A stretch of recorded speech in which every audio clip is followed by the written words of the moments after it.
Hola, ¿qué tal? Cordial saludo para todos. Mi nombre es Michelle Agualimpia, del programa profesional en seguridad y salud en el trabajo. Pertenezco al grupo 212 con la tutora Angélica Bonilla y hoy vamos a hablar acerca del ciclo celular.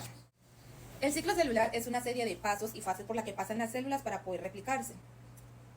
Es como agarrar una célula, básicamente agarrar una célula y tratar de convertirla en dos totalmente idénticas. Este ciclo también es importante para el crecimiento celular. Todos sabemos lo que es una célula, ¿verdad? Bueno, la célula es la unidad básica de los seres vivos. Ellas están conformadas por un citoplasma, ribosomas, organelos y uno muy importante, el núcleo. Dentro del núcleo encontraremos algo muy importante que necesitamos para esta replicación, el ADN. Durante este ciclo celular buscamos replicar ese ADN. Entonces, lo que vamos a hacer es agarrar una célula con todos sus componentes, como ya lo mencionamos, el citoplasma, la membrana, su vacuola y su núcleo, para tratar de formar una célula totalmente idéntica con todos estos componentes. Ahora sí, veamos las fases del ciclo celular. La primera fase por la que tendría que pasar la célula para llegar a su replicación es la G1, la que vemos allá. Esta fase es importante porque es donde se prepara la célula para poder replicarse. Pero también en esta fase necesitamos aumentar el número de organelos. ¿Por qué? Porque en este momento la célula solamente cuenta con los organelos para una célula. Y como queremos su replicación, entonces debemos aumentar ese número de organelos.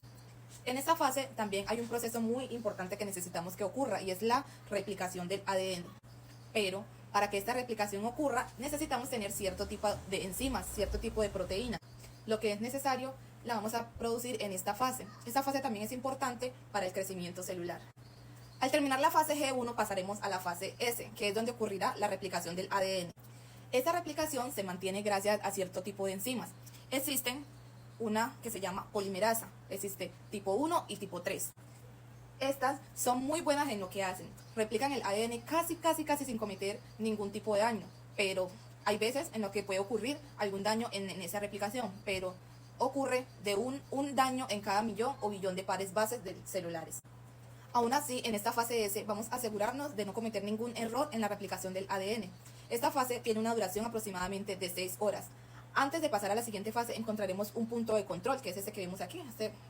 Este punto de control es el que nos indicará cómo viene la célula para poder pasar a la siguiente fase, para evitar un daño, un gasto innecesario de energía. En ese punto de control vamos a identificar si la célula viene con todos sus componentes, si le hace falta algunos organelos, si tiene su material genético adecuado para poder pasar a la siguiente fase, que es la G2. Ahora sí, ya estamos en la fase G2. En esta fase, básicamente lo que esperamos es que la célula crezca mucho más de tamaño para poder llegar a dividirse. Esa es la principal función de esta fase. Este crecimiento celular se logra al aumentar el citoplasma y cierto tipo de organelos que existen dentro de la célula. Hasta ahora hemos visto la fase G1, la fase S y la fase G2, que juntan forman una fase y se llama interfase. Bueno, cuando nos preguntan cuáles son las fases que conforman la interfase, sabemos que sería la G1, la S y la G2. Una vez terminada la interfase, nos encontramos con la última fase, que es la mitosis. La mitosis también comprende de diferentes fases. ¿Qué es la mitosis? La mitosis es el proceso mediante el cual la célula puede duplicarse dando origen a dos células completamente iguales. Estas dos últimas hijas que se conforman a través de la interfase vienen con todo exactamente igual de la célula madre. En esta fase vamos a mirar entonces las subfases que conforman la mitosis. En la profase, el material cromosómico se condensa para formar cromosomas mitóticos compactos, lo que hace que la membrana nuclear ya no sea visible.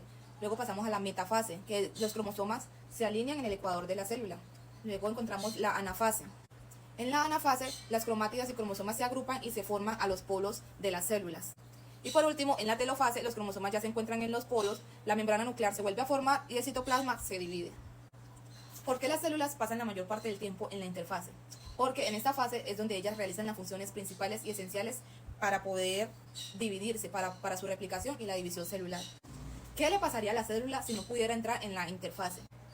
Si la célula no pudiese estar en la etapa de la interfase, esta no tendría el tiempo suficiente para poder replicar su material genético y tampoco para preparar algunos daños que puedan ocurrirle al ADN y preparar las estructuras necesarias para la mitosis, lo que resultaría con unas células hijas deformes y con dificultades y con muy poca funcionalidad y viabilidad.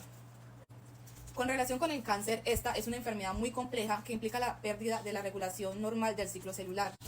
Las células cancerosas a menudo no pasan por el proceso normal de la apoptosis, que es la muerte celular programada. Y esta relación la podríamos explicar de dos maneras. Alteración en el ADN. Las células cancerosas a menudo presentan mutaciones en genes que regulan el ciclo celular, como los oncogenes y los genes supresores de tumores. Los oncogenes son aquellos que promueven el crecimiento celular y cuando están sobreexpresados o mutados pueden llevar a una proliferación de crecimiento incontrolado de la célula. Los genes supresores de tumores como el P53 son los responsables de detener el ciclo celular para permitir la reparación del ADN o inducir a la apoptosis en caso de daños irreparables. Y como segundo encontraremos la falta de la apoptosis, el cual es un mecanismo crucial para eliminar las células dañadas o anormales. En las células cancerosas a menudo este mecanismo se encuentra desactivado, lo que permite que las células con daños en el ADN y otras anomalías sobrevivan y puedan dividirse.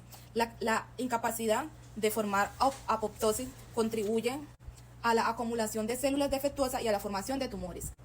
El estudio del ciclo celular y su relación con el cáncer es muy importante para un profesional en seguridad y salud en el trabajo, ya que este conocimiento nos permite evaluar riesgos de manera efectiva, crear políticas de seguridad, la educación y formación acerca del tema a los trabajadores mediante la investigación y mejora de condiciones laborales, lo que contribuye a un ambiente de trabajo más seguro y saludable.